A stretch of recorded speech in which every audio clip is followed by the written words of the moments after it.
قسم شرم سے میرا سر جھک رہا تھا، آنکھیں بند ہو رہی تھی اور یہ محسوس کر رہا تھا اور تمنا بھی اے زمین تو پھٹ جا اور یہ بندہ اس میں روپوش ہو جائے۔ اور میں ایک نائی کے دکان پر بیٹھا ہوں، صرف 2.5 گز کے فاصلے کے اوپر وہ چند بچے یہ کام کر رہے ہیں اور پلٹ پلٹ کر کے ہمیں بھی دیکھ رہے ہیں۔ یہ کس نے سکھایا؟ یہ درس کس نے دیا؟ یہ اسکول کانوینٹوں جہاں اسلامی اقدار اور اسلامی امتیازات کا جنازہ اٹھایا گیا، پامال کیا گیا اور ان روحانی شخصیتوں کی شفقتوں سے اور ان کی رہنمائیوں سے ان کو محروم کیا گیا۔ اس لیے خوب اسکولوں بناؤ، خوب کالجیں بناؤ، خوب پڑھاؤ، لیکن انسان ضرور بناؤ اور مسلمان بنا کر اپنے بچوں کو رکھو۔ بات آ رہی سمجھ میں کہ ایک تلخ حقیقت ہے، لیکن اس کو آپ گوارا کریں تو انشاءاللہ آپ یقینی معنی میں اچھے ڈاکٹر، پروفیسر سب کچھ بنیں گے، لیکن پہلے اپنے آپ کا بااخلاق بنائیں۔ یہ بھی تعلیم کے اندر جڑی ہوئی چیز ہے، جہاں مبصرین نے لکھا ہے اور بڑے بڑے تعلیم کے اسکالر لکھتے ہیں، وہاں تربیت کو اور تہذیب اخلاق کو تعلیم کا جزو قرار دیتے ہیں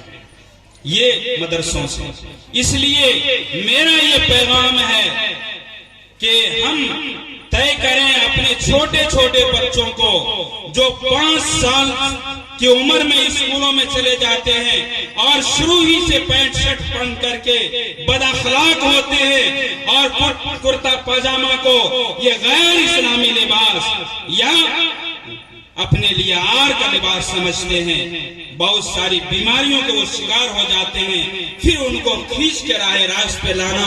بہت مشکل ہوتا ہے۔ اپنے بچوں کو پہلے مکتب اور مدرسے کی دین کی بنیادی تعلیم سے آپ آراستہ کریں، آپ کو یہ کرنا پڑے گا۔ اور جب ان کے ذہن و دماغ کو آپ اسلامی اقدار و روایات سے مرصع اور مزین کر لیں گے اور ان کے ذہن و دماغ اسلامی خصوصیات سے ہم آہنگ ہو جائیں گے، تب ان بچوں کو آپ کسی بھی اسکول میں ڈالیں، چاہے اس کا آنر اور اس کا ڈائریکٹر مسلم ہو یا غیر مسلم، ان بچوں کے اخلاقیات کے اوپر وہ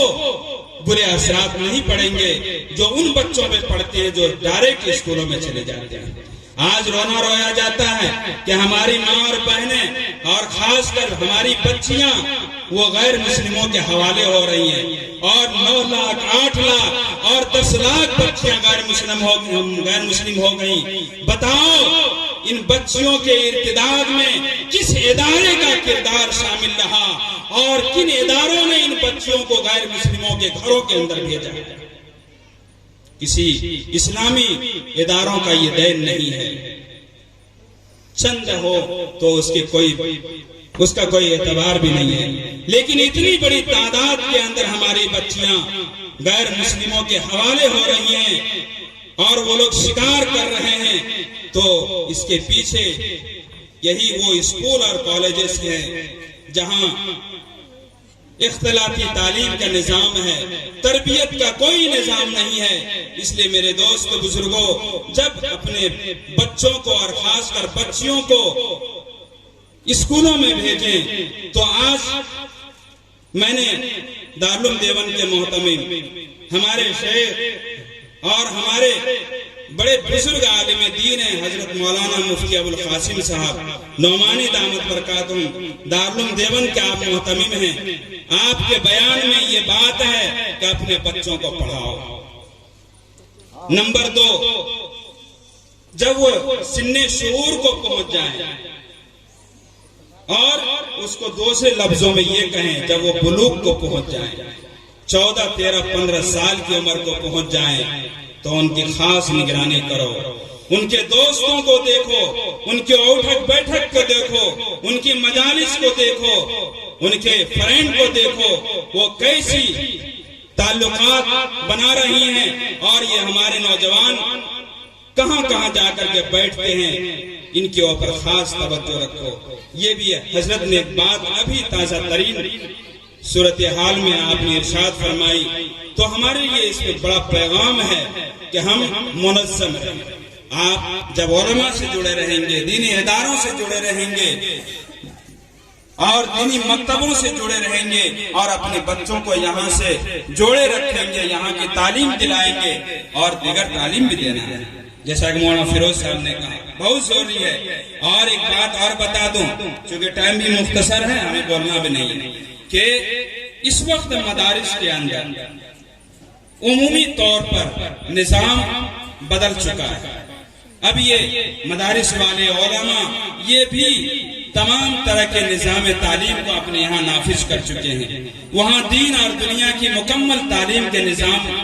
بن چکا ہے، اور جب ان کی سرپرستی کے اندر آپ اپنے بچوں اور بچیوں کو پڑھائیں گے تو انشاءاللہ ان کی آنکھوں کے اندر شرم بھی ہوگی، حیا بھی ہوگی، اور وہ اخلاق کے زیور سے مالا مال بھی ہوں گے۔ تو یہ نہ سمجھیں کہ یہ مولوی اور ملا کیا کریں گے، میرے دوست بزرگوں میں کہتا ہوں جو یہ کریں گے کوئی نہیں کرے گا۔ آخری بات کہ کسی قوم کی ترقی کے لیے 3 عناصر، نمبر 1 تعلیم، نمبر 2 تنظیم، منظم رہنا، متحد رہنا، متحد ہونے میں آپس کے اختلاف کو بھی دور کرنا ہے، علماء کے تعلق سے حسن ظن رکھنا ہے، ائمہ کے تعلق سے اچھی سوچ رکھنا ہے، گڑبڑ سوچ نہیں، اور آپس میں جو اختلاف ہے خاندانی، برادری، گھریلو اور جات پات نہ جانے سیاسی، ان تمام